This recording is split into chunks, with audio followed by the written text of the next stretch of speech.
سرخط خبرها. تداوم تنش در امتداد خط فرضی دیورند.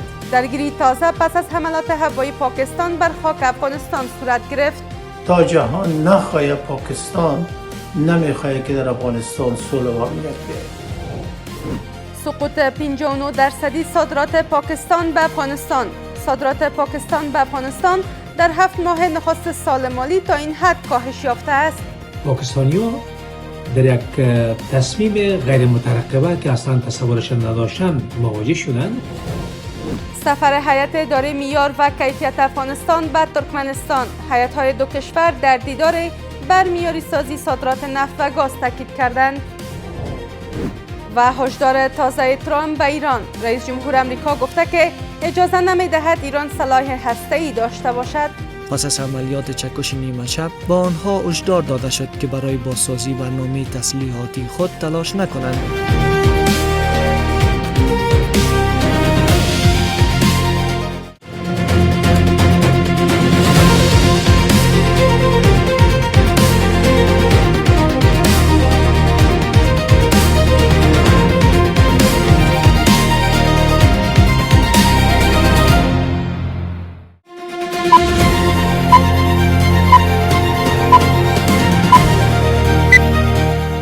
سلام و وقت شما بخیر. به مجموعه خبر این ساعت از میز خبر خوش آمدید. امروز چهارشنبه 6 مهر 1404 هجری خورشیدی است که برابر میشد با 25 فوریه 2026 میلادی.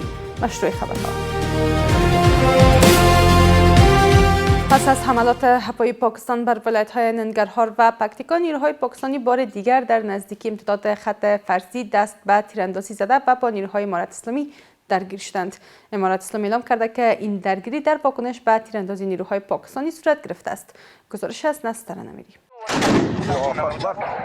پس از حملات هوایی پاکستان بر ولایت‌های ننگرهار و پکتیکا، نیروهای پاکستانی بار دیگر در نزدیکی امتداد خط فرضی ولایت ننگرهار دست به تیراندازی زدند. به گفته منابع امنیتی، نیروهای سرحدی افغانستان که در حال گشتزنی بودند، هدف تیراندازی قرار گرفتند و سپس اقدام به پاسخ متقابل کردند. مسئولان تاکید کردند که این درگیری در واکنش به تیراندازی نیروهای پاکستانی صورت گرفته است. شمول ملل متحد هیچ کشور تا به این لحظه یک عکس العمل نشان نداد، اما در افغانستان یک واقعه بسیار کوچک صورت میگیره، از بم اتم جور میکنه.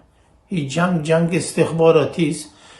تا جهان نخواهد پاکستان نمیخواهد که در افغانستان صلح و امنیت بیاید.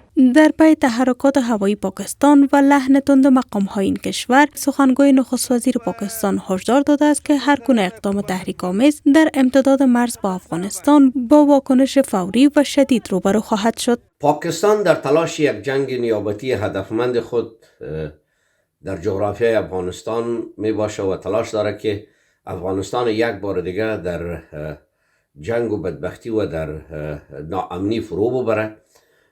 تلاش های استخبارات پاکستان و جنرالان نظامی پاکستان برای ناامن ساختن افغانستان و در ناامنی افغانستان منافع جیبای شخصیشان نخفته است. با آنکه پاکستان بارها حریم هوایی افغانستان را نقض کرده و باعث بی‌ثباتی منطقه شده، مقام‌های ارشد پاکستان و قطر در دوحه درباره امنیت و همکاری‌های منطقه‌ای گفتگو کردند. در این نشست نخست وزیر پاکستان و معاون نخست وزیر قطر بر کاهش تنش‌ها و تقویت ثبات منطقه‌ای با ویژه وضعیت افغانستان تاکید کردند. قطر یک کشور مهمی است که روابط نزدیک با امارت اسلامی افغانستان دارد و افغانستان هم در کنار اونها با قطر روابط خوبی را دنبال می‌کند، خصوصا در رابطه با ثبات منطقوی و میانجیگری هایی که قبلا هم انجام داده در رابطه با افغانستان و پاکستان و بالاخره منطقه. به صورت کلی گفته میتوانیم که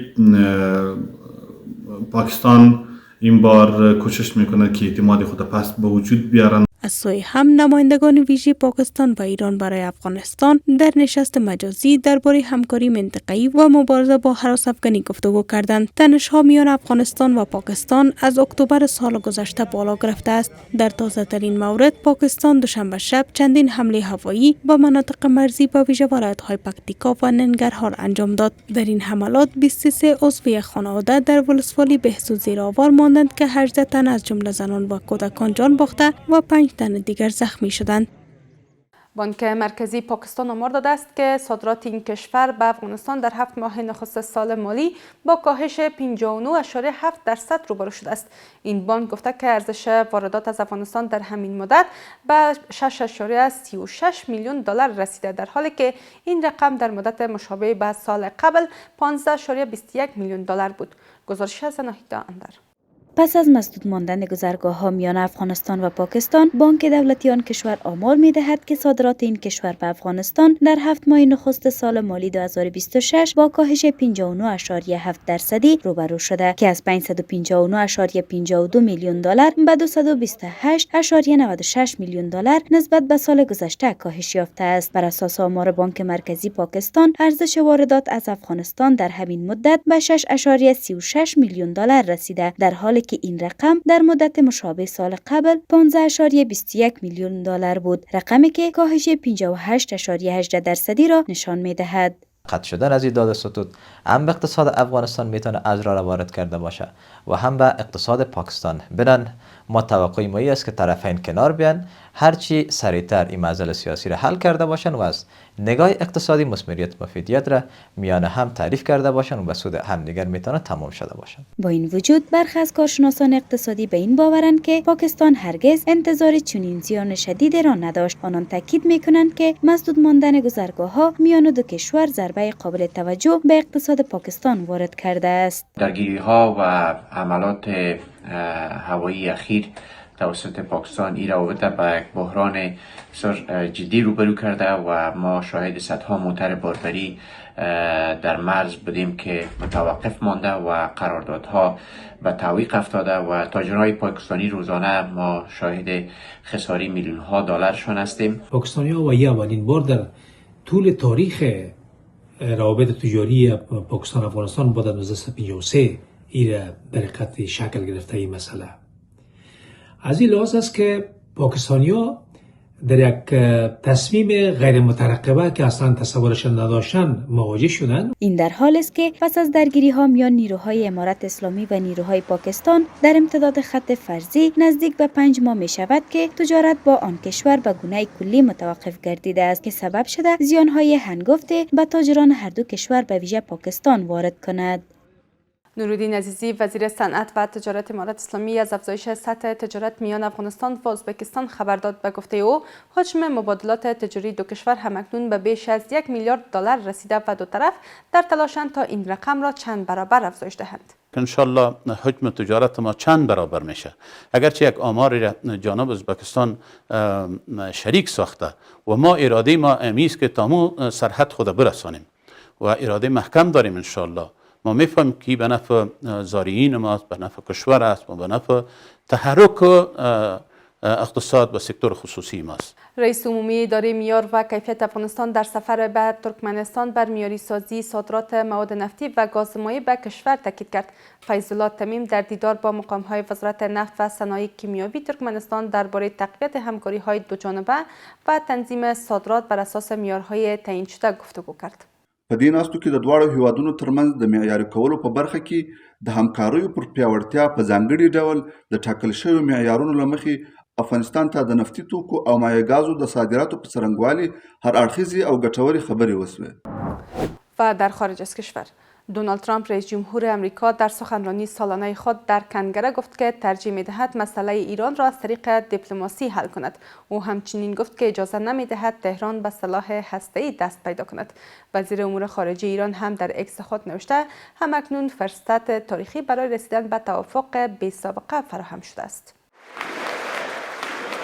دونالد ترامپ رئیس جمهور امریکا در سخنرانی سالانه حدود 2 ساعته خود در کنگره رکورد شکنی کرد و طولانی ترین سخنرانی در تاریخ کنگره را به نام خود ثبت کرد. او این سخنرانی را با ارائه فهرست موفقیت‌های دولت امریکا در یک سال گذشته آغاز و در نیمه های آن مجددا تاکید کرد که نخواهد گذاشت ایران به سلاح هسته‌ای دست پیدا کند. ترامپ همچنین گفت که ترجیح می‌دهد مسئله ایران را از طریق دیپلماسی حل کند. obliterated Iran's nuclear weapons. دهه‌ها سیاست ایالات متحده این بود که اجازه ندهد ایران به سلاح هسته‌ای دست پیدا کند. پس از عملیات چکش نیمه شب با آنها هشدار داده شد که برای بازسازی برنامه تسلیحاتی خود تلاش نکنند، اما آنها همچنان به دنبال جاه طلبی هسته‌ای خود هستند. ترجیح من این است که این مشکل را از راه دیپلماسی حل کنیم، اما یک چیز قطعی است: من هرگز اجازه نخواهم داد ایران به سلاح هسته‌ای دست یابد. عباس عراقچی وزیر امور خارجه ایران که رهبری هیئت مذاکره کننده تهران را عهده‌دار است در صفحه اکس خود نوشته که همکنون فرصت تاریخی برای رسیدن به توافق بی‌سابقه فراهم شده است.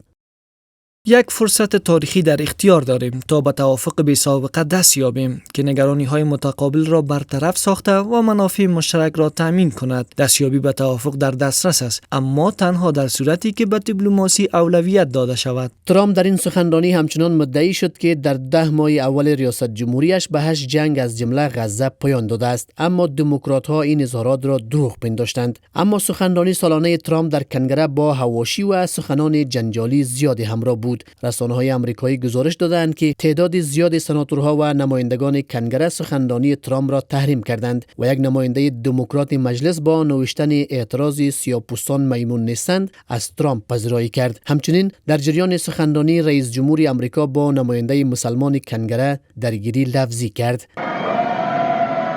این اظهارات در حال مطرح می شود که تهران و واشنگتن تا یک روز دیگر در ژنو پای میزی می نشینند که دور سوم مذاکرات اتمی در آن آغاز می شود. با توجه به تشدید تنش و تهدیدهای لفظی و هجوم سنگین ناوگان نظامی آمریکا در منطقه، باید دید که این مذاکرات به نتایج مثبت خواهد رسید.